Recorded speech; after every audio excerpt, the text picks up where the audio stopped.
വരാം. B J പിയുടെ സമാരാധ്യനായ നേതാവ് ശ്രീ കുമ്മനം രാജശേഖരൻ ചേരുന്നു. ശ്രീ കുമ്മനം നേരത്തെ തന്നെ അഭിപ്രായപ്പെട്ടതായിരുന്നു. കാരണം ഈ സ്വർണ്ണപ്പാളികൾ പുനഃസ്ഥാപിക്കുന്നത് ധൃതി പിടിച്ചാണ്.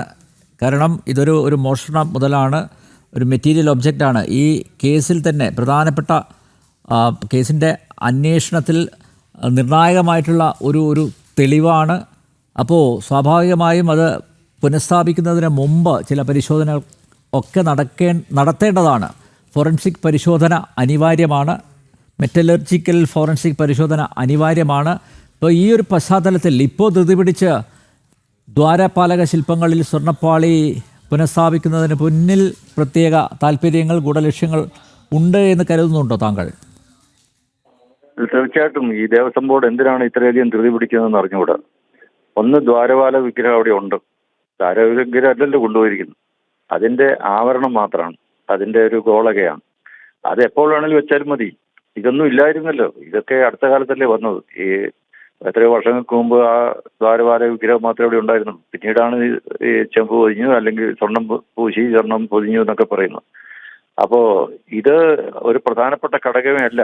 അടിയന്തരമായിട്ട് ക്ഷേത്രത്തിന് നട തുറക്കുമ്പോൾ അതവിടെ ഉണ്ടായിരിക്കണം എന്നൊന്നും നിർബന്ധമൊന്നുമില്ല. അത് എപ്പോഴെങ്കിലും സൗകര്യമായിട്ട് വെച്ചാൽ മതി. എന്തിനാണ് ഇത്ര ധൃതി പിടിച്ച് ഈ നട തുറക്കുന്നതിന്റെ ആ ദിവസം തന്നെ 1 മണിക്കൂർ നേരത്തെ നട തുറന്ന് ഇത് അവിടെ സ്ഥാപിക്കേണ്ട യാതൊരു ആവശ്യമില്ല. അപ്പോൾ എന്തോ മറയ്ക്കാനുണ്ട്, എന്തോ കാര്യങ്ങളെ സംബന്ധിച്ചിടത്തോളം തമസ്കരിക്കുകയാണ്. അത് കൊണ്ടായിരിക്കണം ദേവസ്വം ബോർഡ് ഈ ധൃതി പിടിക്കുന്നത്. ഒന്നത്. രണ്ട്, ഇതൊരു തൊണ്ടി മുതലാണ്. അതായത് ഈ ഇത്രയേറെ ഒച്ചപ്പാടും ബഹളമുണ്ടാക്കി ഒരു വലിയ വിവാദം സൃഷ്ടിച്ച, ലോകത്തിന്റെ മുഴുവൻ സജീവ ശ്രദ്ധ പതിഞ്ഞിരിക്കുന്ന ഒരു വിഷയത്തിൽ ആ സാധനം തൊണ്ടി മുതൽ കേസുമായി ബന്ധപ്പെട്ട അല്ലെങ്കിൽ പരാമർശിക്കപ്പെടുന്ന പ്രധാനപ്പെട്ട ഒരു സാധന സാമഗ്രി, അതിലെ ഒരു സബ്ജക്ട് മാറ്റർ, അത് എന്തിനാണ് ഇപ്പോൾ എടുത്ത് അവിടെ പ്രതിഷ്ഠിക്കേണ്ട ആവശ്യം എന്താണ്? അത് സൂക്ഷിച്ചു വെക്കുകയാണ് വേണ്ടത്. ഈ അന്വേഷണം പൂർത്തിയാകുന്നതുവരെ ആ കേസുമായി ബന്ധപ്പെട്ട് നിൽക്കുന്ന ബന്ധമുള്ള ഏത് സാധന സാമഗ്രികളാണോ, വസ്തുക്കളാണോ, ലോഹവസ്തുക്കളാണോ, ഏത് ആയിരുന്നാലും അതെല്ലാം സൂക്ഷിച്ചു വെക്കുകയാണ് ഏത് കേസിനും ചെയ്യാറ്. പക്ഷെ ദേവസ്വം ബോർഡ് ഇവിടെ ചെയ്യേണ്ടതായിരുന്നു. ദേവസ്വം ബോർഡ് വളരെ പെട്ടെന്ന് കോടതിയിൽ പോയി അനുവാദമൊക്കെ വാങ്ങിച്ച് തട്ടിക്കുടഞ്ഞ അവിടെ കൊണ്ട് വെക്കേണ്ട കാര്യം ഒന്നുമില്ല. അപ്പോ ഈ ധൃതി കാണിക്കുന്നത് വളരെ ദുരൂഹതയുണ്ട്. അത് ചെയ്യാൻ പാടില്ലാത്തതാണ്. പ്രത്യേകങ്ങളിൽ കൂടുതൽ സംശയം ഉണർത്തുക മാത്രമേ ഉള്ളൂ, ഉയർത്തുകയാണ് ചെയ്യുന്നത്, വർദ്ധിപ്പിക്കുകയാണ്. അത് തീർച്ചയായിട്ടും ദേവസ്വം ബോർഡ് അതിന് ഒഴിവ് മാറേണ്ടതായിരുന്നു. പക്ഷെ ഈ ഒരു ഘട്ടത്തിൽ അങ്ങനെ ധൃതി പിടിച്ച് ചെയ്യുമ്പോൾ വീണ്ടും ഭക്തജനങ്ങളിൽ അമർഷവും ദുഃഖവും അവരുടെ ഉത്കണ്ഠയും വർദ്ധിക്കുകയാണ്. അതിന് ഇടം കൊടുക്കുകയാണ് ദേവസ്വം ബോർഡ് ഇപ്പോൾ ചെയ്തിരിക്കുന്നത്. ശ്രീ കുമ്മനം, ഒരു കാര്യം കൂടി, ഇതിനൊക്കെ നോക്കൂ, ചില താന്ത്രിക വിധിപ്രകാരം ചില പരിഹാരക്രിയകളൊക്കെ നടത്തിയതിന് ശേഷമല്ലേ ഇതൊക്കെ പുനഃസ്ഥാപിക്കേണ്ടത്? അത്തരത്തിലുള്ള ക്രിയകൾ നടത്തുന്നുണ്ടോ? മാത്രമല്ല, നേരത്തെ വിശ്വ ഹിന്ദു പരിഷത്തിൻ്റെ നേതാക്കന്മാർ ചൂണ്ടിക്കാണിച്ചതുപോലെ ഒരു ദേവപ്രശ്നം അടിയന്തരമായി നടത്തേണ്ടതല്ലേ? കാരണം ഭഗവാന്, അയ്യപ്പന് അഹിതമായിട്ടുള്ളതാണ് സന്നിധാനത്ത് നടന്നുകൊണ്ടിരിക്കുന്നത്. അപ്പോൾ സ്വാഭാവികമായും മണ്ഡല മകരവിളക്ക് മഹോത്സവത്തിന് മുന്നോടിയായിട്ട് ദേവപ്രശ്നം സന്നിധാനത്ത് നടത്തേണ്ടതല്ലേ?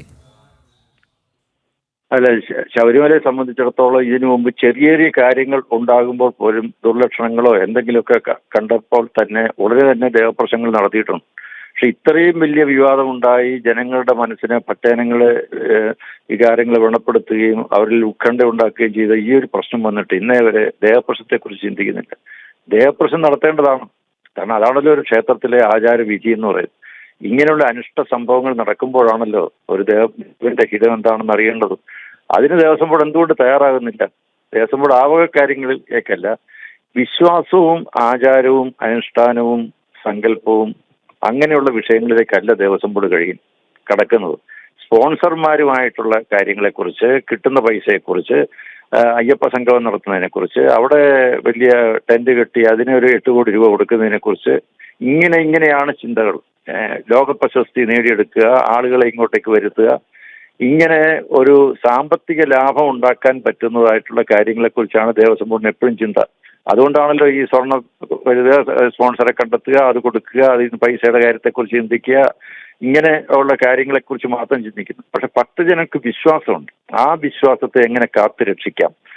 അത് ഒരു ക്ഷേത്രത്തെ സംബന്ധിച്ചിടത്തോളം ഇങ്ങനെയുള്ള സംഭവങ്ങൾ ഉണ്ടാകുമ്പോൾ ദേവപ്രശ്നം, ദേവന്റെ ഹിതം എന്താണ് ഈ ഉണ്ടായിരിക്കുന്നു? നിയമത്തെക്കാൾ കൂടുതൽ ദേവഹിതം എന്ത് എന്നുള്ളതിനെ കുറിച്ച് ചിന്തിച്ച് പരിചിന്തനം നടത്തി 2, 3, 4 ദിവസം ഒക്കെ പരിചിന്തനം നടത്തി പരിഹാരക്രിയകൾ എന്തെങ്കിലും ഉണ്ടെങ്കിൽ ചെയ്ത് അതിൽ നിന്ന് പട്ടേനക്കുണ്ടായ ആ വിഷമത്തെ നീക്കം ചെയ്യാൻ പരിഹാരക്രിയകൾ ചെയ്ത് ഒക്കെ പോവുകയാണ് പതിവ്. ഇതിന് ദേവസ്വം ബോർഡ് തയ്യാറില്ല. ഓക്കെ, വളരെയധികം നന്ദി ശ്രീ കുമ്മനം രാജശേഖരൻ പ്രതികരിച്ചതിന്.